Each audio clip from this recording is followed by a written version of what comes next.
Hello and welcome to our August Metastatic Breast Cancer podcast, where our theme for this month is going to be still focused on Thich Nhat Hanh's book, No Mud, No Lotus, The Art of Transforming Suffering. And as we continue on our journey through this book, we are now at the theme of I am here for you.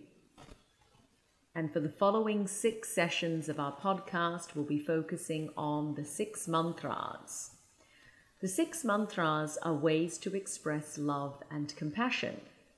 They can be very effective in transforming suffering and producing happiness in a relationship with a loved one, a friend, or a colleague, and even ourselves.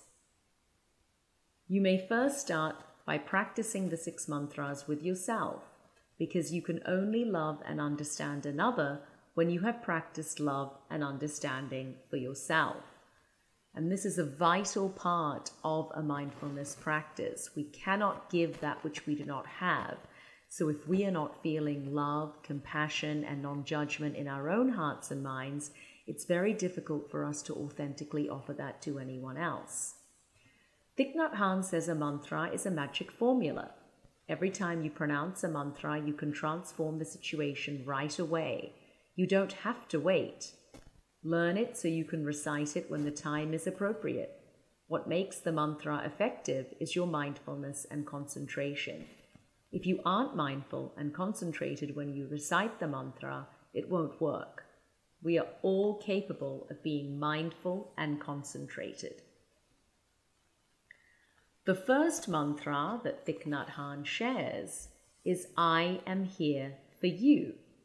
It's not difficult to practice. To love someone means to be there for them. This is an art and a practice. If you don't have enough mindfulness and concentration, you can't be there 100% for yourself or for the other person. With the practice of mindful breathing, mindful walking, mindful sitting, you can bring your mind home to your body and establish yourself fully in the here and now, restoring your true presence. When you love someone, you have to offer that person the best you have. The best thing we can offer another person is our true presence. Before you can be there for someone else, you have to be there for yourself. So we practice this mantra first with ourselves. I am here for you also means that I am here for myself. The mind goes home to the body and we become aware that we have a body. This is something we forget, especially when we're absorbed in our work, the constant to-do list, our responsibilities, feeling fatigued, feeling overwhelmed, whatever the case may be. The practice of breathing in and out and bringing your mind home to your body can be very pleasant. You enjoy your in-breath, your body, and your mind. This can already have an effect on the other person. That person may be lost in thinking or worries about the past or future. When you are truly there and you produce the mantra powerfully, you help the other person to come back to themselves, to be present here and now. The first definition of love is to be there. This is a practice. How can you love if you are not there? In order to love, you have to be there, body and mind united. A true lover knows that the practice of mindfulness is the foundation of true love. So as we move throughout our month, I want you to be really thinking about this first mantra, I am here for you. And we'll be doing a practice at the end that can really help us to be mindful, to be present, so that we can be there for ourselves and others. I also invite you in the coming month to take time out for yourself. Self-care is a vital part of self-love. Self-care is also collective care. Self-love is also community collaboration. and transforming the suffering of ourselves and others in the time that we are in. And so I don't want you to feel bad for taking time out. We're living in a time that is filled with so much information, so much news, so much chaos, that it can feel overwhelming.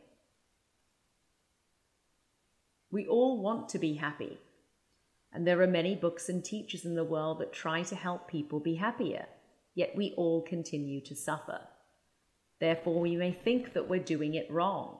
Somehow we are failing at happiness, and that isn't true. Being able to enjoy happiness doesn't require that we have zero suffering. In fact, the art of happiness is also the art of suffering well.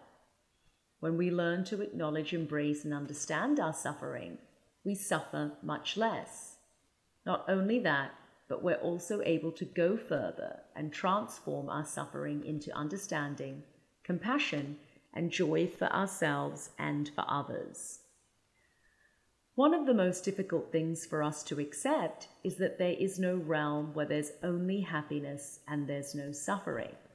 This doesn't mean that we should despair. Suffering can be transformed. As soon as we open our mouth to say suffering, we know that the opposite of suffering is already there as well. Where there is suffering, there is happiness. According to the creation story in the biblical book of Genesis, God said, "Let there be light." I like to imagine that light replied saying, "God, I have to wait for my twin brother darkness to be with me. I can't be there without the darkness." God asked, "Why do we need to wait? Darkness is there." Light answered, "In that case, then I am also already there."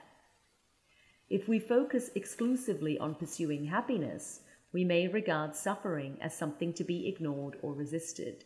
We think of it as something that gets in the way of happiness. But the art of happiness is also, and at the same time, the art of knowing how to suffer well.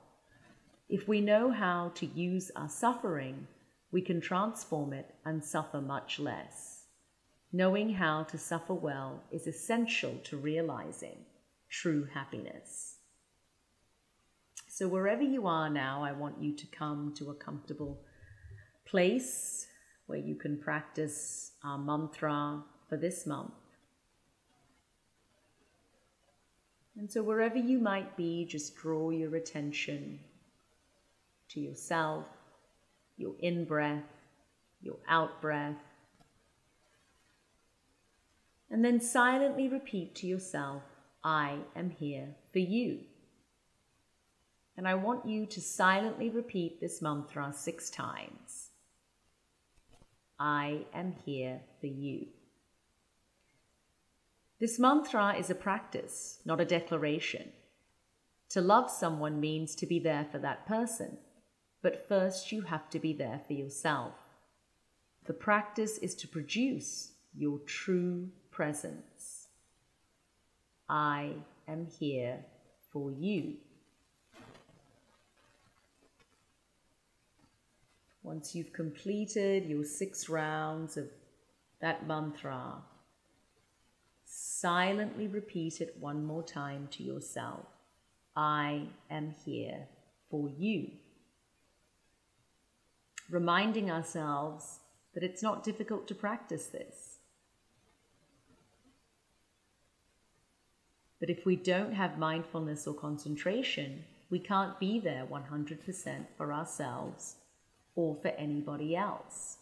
So it's vital that the practice of mindfulness begins with ourselves so that we can be present, so that we can experience joy, experience peace, and experience bliss from within.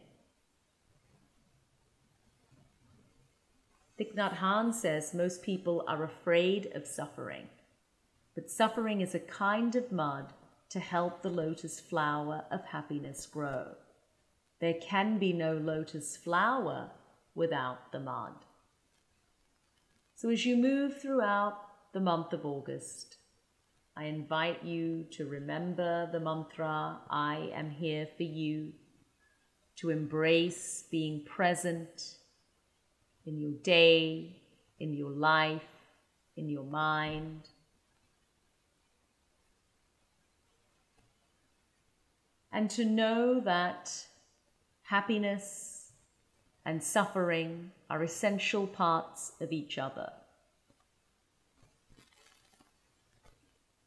Happiness is possible right now, today, but happiness cannot be without suffering. Some people think that in order to be happy, they must avoid all suffering. And so they are constantly vigilant, constantly worrying. They end up sacrificing all their spontaneity, freedom, and joy. This isn't correct. If you can recognize and accept your pain without running away from it, you will discover that although pain is there, joy can also be there at the same time. Some say that suffering is only an illusion, or that to live wisely, we have to transcend both suffering and joy. I say the opposite. The way to suffer well and be happy is to stay in touch with what is actually going on. In doing so, you will gain liberating insights into the true nature of suffering and of joy. Wishing you all a mindful and peaceful month ahead, where you can be present in your day and in your life. And we hope that you will join us for our Metastatic Breast Cancer Mindfulness group, which is happening in August, and we look forward to seeing you then.